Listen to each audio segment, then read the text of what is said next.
শ্রী গৌর নিত্যানন্দ জয়িত শ্রী চৈতন্য ভাগবত অন্তখণ্ড দ্বিতীয় অধ্যায় শ্রী চৈতন্য মহাপ্রভু ছত্রপুকের পথে নীলাচলে গমন।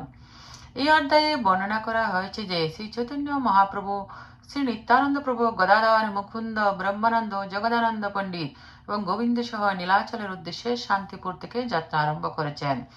ভক্তগণ কিছুদূর পর্যন্ত মহাপ্রভুর পদাঙ্ক অনুসরণ করেন। মহাপ্রভু তাদের গৃহে ফিরে গিয়ে কৃষ্ণনাম জপ কৃষ্ণ সেবা যুক্ত থাকতে বললেন।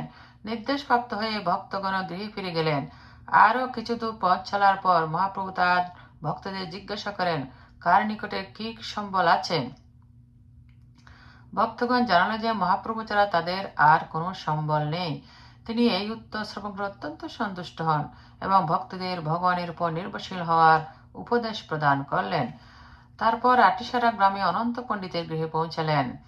সেখানে রাত্রি কৃষ্ণ কথায় অতিবাহিত করলেন এবং পরের দিন ছত্রপুকে সে অম্বুঘাটে শিব দর্শন ও শতমুখী গঙ্গায় স্নান করালেন। সেখানকার জমিদার রামচন্দ্র খানকে কৃপা দৃষ্টি প্রদান করলেন এবং রামচন্দ্রের অনুরোধে তার বাড়িতে ভিক্ষা গ্রহণ করলেন। তারপর রামচন্দ্র নৌকা যোগে উড়িষ্যা যাওয়ার ব্যবস্থা করেন। মহাপ্রভু নিত্য কীর্তন সহযোগে নৌকায় করে দুই দেশের নির্জন স্থান পার হলেন। ভক্তদের সর্বদা সুদর্শন চক্র রক্ষা করেন জানালেন। উড়িষ্যায় প্রবেশ করে গঙ্গা ঘাটে নামলেন। সেখানে স্নান ও যুধিষ্ঠির মহারাজের প্রতিষ্ঠিত শিবলিঙ্গ দর্শন করলেন। সেখানে কোনো দেবালয়ে ভক্তদের রেখে মহাপ্রভু ভিক্ষা করে আনলেন। তার জগদানন্দ পণ্ডিত রান্না করলেন। সকলেই প্রসাদ ভোজন করলেন। রাত্রিবাস সেখানেই করলেন। পরের দিন পুরীর পথে যাত্রা শুরু করলেন। পথে এক কর আদায়কারী দানি সবাইকে আটকালেন কর গ্রহণ করার জন্য। মহাপ্রভুর বৈভব দর্শন করে তাকে পথ ছেড়ে দিলেন, কিন্তু অন্যদের কর চাইলেন।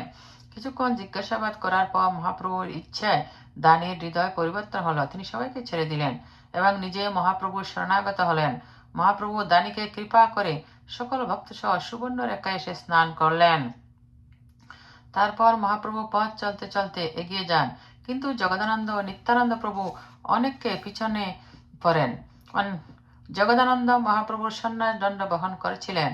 তিনি এক সময় দণ্ড নিত্যানন্দ প্রভুকে দিয়ে ভিক্ষা করতে গ্রামে প্রবেশ করলেন। নিত্যানন্দ প্রভু দণ্ডটিকে ভেঙে 3 টুকরো করলেন, কারণ নিত্যানন্দ প্রভু মহাপ্রভুকে হৃদয়ে ধারণ করেন আর সে দণ্ডের ভার বহন মহাপ্রভুকে করতে হবে, এটি ঠিক নয়। তারপর ভাঙা দণ্ড নিয়ে জগন্নাথানন্দ মহাপ্রভুকে দিলেন। ভাঙা দণ্ড দেখে মহাপ্রভু নিত্যানন্দ প্রভুর প্রতি ক্রোধ প্রকাশ করলেন। তারপর তিনি একাকী এগিয়ে গেলেন। জলেশ্বরে পৌঁছে সেখানে শিব দর্শন করে পূজা ও নিত্য কীর্তন করলেন। সেখানে রাত্রি যাপন করলেন। পরের দিন রেমুনায় পৌঁছালেন। গোপীনাথ দর্শন করে নিত্য কীর্তন আদি করলেন। তারপর জাজপুরে এসে বৈতরণী নৃত্যে স্নান করলেন। পরের দিন কটকে সাক্ষী গোপাল দর্শন করলেন এবং অবশেষে ভুবনেশ্বরে এলেন। ভুবনেশ্বর শিব মাহাত্ম্য বর্ণনা গ্রন্থকার করেছেন। মহাপ্রভু শিবজির সামনে নিত্য কীর্তন করলেন। তারপর কমলপুরে এসে জগন্নাথ মন্দিরে সুদর্শন চক্র দর্শন করে প্রণাম করলেন এবং এখান থেকে একাকী জগন্নাথ মন্দিরের উদ্দেশ্যে যাত্রা করলেন। মন্দিরে প্রবেশ করে জগন্নাথকে দর্শন করে আলিঙ্গন করতে যাবেন, এমন সময় মূর্ছিত হয়ে পড়লেন। পাণ্ডাগণ তাকে মারতে উদ্যত হলেন, কিন্তু ভগবানের ইচ্ছায় সার্বভৌম ভট্টাচার্য উপস্থিত ছিলেন। তিনি সকল পাণ্ডাদের সরিয়ে দিলেন এবং নবীন সন্ন্যাসীর কৃষ্ণপ্রেম আবেশ শাস্ত্রের সঙ্গে মিলালেন। তারপর তিনি পাণ্ডাদের বললেন মহাপ্রভুকে তার বাড়িতে পৌঁছাতে। পরে ভক্তগণ এসে সার্বভৌম ভট্টাচার্যের বাড়িতে মহাপ্রভুর সঙ্গে মিলিত হন।